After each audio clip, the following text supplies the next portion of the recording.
नमस्कार, स्वागत है आपका द टाइम्स ग्लोबल में। भाजपा जनता दल यूनाइटेड की अगुवाई वाले गठबंधन एनडीए ने शुक्रवार को बिहार का चुनाव घोषणा पत्र जारी कर दिया। गठबंधन ने इसमें हर उस चुनावी नुस्खे को आजमाया है जो उसके लिए किसी न किसी चुनाव में जिताऊ साबित हुआ है। इसमें महिलाओं, किसानों, युवाओं और पिछड़ों, गरीबों पर दाव लगाया गया है। एनडीए ने अपने संकल्प पत्र में बिहार के विकास का वह सपना दिखाया है जिसकी बात मोदी हमेशा करते रहे हैं। मोदी सरकार ने मूलभूत ढांचे में भारी निवेश कर देश की अर्थव्यवस्था को पटरी पर लाने का काम सफलतापूर्वक किया है। अब एनडीए के संकल्प पत्र में उसी नुस्खे से बिहार का विकास करने का वादा किया गया है।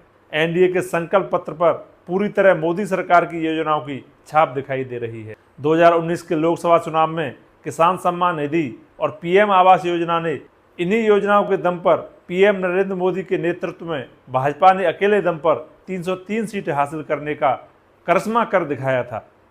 अब इसी योजना के सहारे बिहार फतह करने की तैयारी है। एनडीए ने अपने घोषणा पत्र में गरीब परिवारों को 50 लाख नए पीएम आवास मकान देने का वादा किया है। अति पिछड़े और गरीब दलित लोगों के बीच इस योजना को लेकर जबरदस्त आकर्षण है। ऐसे में यह दाव गेम चेंजर साबित हो सकता है। केंद्र सरकार पीएम किसान सम्मान निधि के रूप में किसानों को हर साल 6,000 रुपये की आर्थिक सहायता दे रही है। अब बिहार में किसानों को इसके अलावा 3,000 रुपये की अतिरिक्त आर्थिक सहायता दी जाएगी। इसे बिहार के अति पिछड़े वर्गों के महान नेता कर्पूरी ठाकुर से जोड़ते हुए कर्पूरी ठाकुर किसान सम्मान निधि का नाम दिया जाएगा। अति पिछड़ी जातियों के बीच यह एक भावनात्मक संदेश देने की योजना है। इसी तरह महिला मतदाता प्रधानमंत्री नरेंद्र मोदी के साथ साथ बिहार के मुख्यमंत्री नीतीश कुमार के लिए भी विशेष समर्थक वर्ग बनकर उभरी है। दोनों नेताओं ने अपने इस वर्ग को साधने में कोई कमी नहीं छोड़ी है। केंद्र सरकार की योजना लखपति दीदी को अब बिहार में करोड़पति बना दिया गया है। यानी बिहार में 1 करोड़ लखपति ड्रोन दीदियां बनाने का वादा किया गया है। केजी से पीजी तक की प्रधानमंत्री विश्वकर्मा योजना के अंतर्गत केंद्र सरकार 18 कामगार जातियों को 10 लाख रुपए तक की आर्थिक सहायता कर उन्हें आर्थिक विकास करने का अवसर दे रही है। केंद्र सरकार ने जब इस योजना का ऐलान किया था तभी माना गया था कि मोदी सरकार इसके सहारे बिहार यूपी के अति पिछड़े वर्ग गरीब कामगारों की स्थिति को बेहतर करने की योजना बना चुकी है। अब इसी योजना को बिहार में अति पिछड़ी गरीब जातियों के लिए लागू करने का वादा किया गया है।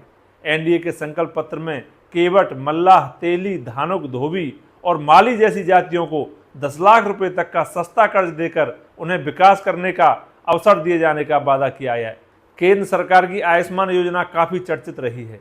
देश के करोड़ों परिवारों ने इस योजना के माध्यम से अपना लाखों का इलाज का खर्च बचाया है।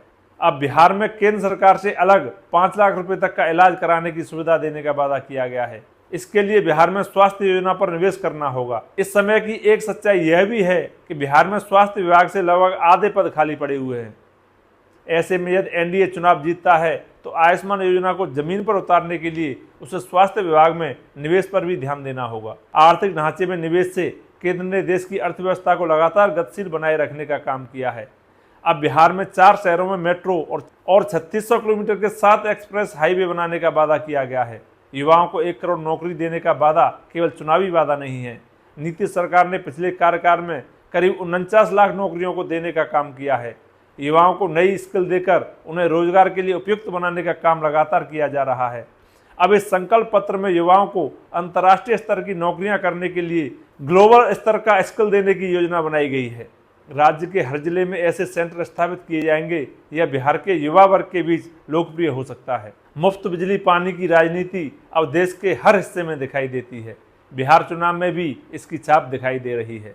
एनडीए ने अपने संकल्प पत्र में हर महीने 125 यूनिट मुफ्त बिजली देने का वादा किया है। इससे गरीब वर्ग के उपभोक्ताओं के लिए बिहार में बिजली बिल 0 हो जाएगा।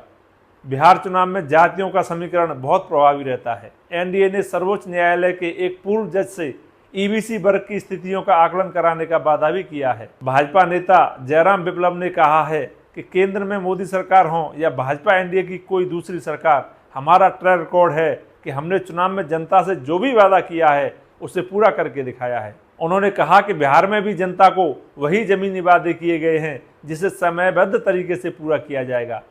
इसमें युवाओं को 1 करोड़ नौकरी, 1 करोड़ महिलाओं को लखपति दीदी बनाना, जीविका दीदियों को 2-2 लाख रुपए तक की सहायता देना शामिल है। भाजपा नेता ने कहा कि किसी से हमारी कोई तुलना नहीं है। भाजपा, जदयू और एनडीए के सभी सहयोगी दल पूरी मजबूती के साथ सरकार बनाएंगे। वहीं राष्ट्रीय जनता दल के राष्ट्रीय प्रवक्ता डॉक्टर नवल किशोर यादव ने कहा है कि बिहार में लोक आस्था का पर्व हाल ही में बीता है। इसमें डूबते सूर्य और उगते सूर्य की पूजा की जाती है, लेकिन इसमें डूबता सूर्य भाजपा जदयू का है और उगता सूरज आरजेडी का है। उन्होंने कहा कि इसका कारण ये है कि नीतीश कुमार ने पिछले 20 वर्षों से बिहार की सत्ता पर कब्जा जमा कर रखा है, लेकिन इस दौर में जब पूरा देश आगे निकल गया, बिहार आज भी केवल मजदूर सप्लाई करने की फैक्ट्री बनकर रह गया है। उन्होंने कहा कि अब यह स्थिति बदलनी चाहिए। जबकि कांग्रेस नेता प्रबल प्रताप शाही ने कहा कि भाजपा जदयू को केवल यह बताना चाहिए कि क्या बिहार के लोग केवल मजदूर बनने के लिए पैदा हुए हैं। बिहार चुनाव से जुड़ी ऐसी ही खबरों के लिए देखते रहिए द टाइम्स ग्लोबल। धन्यवाद।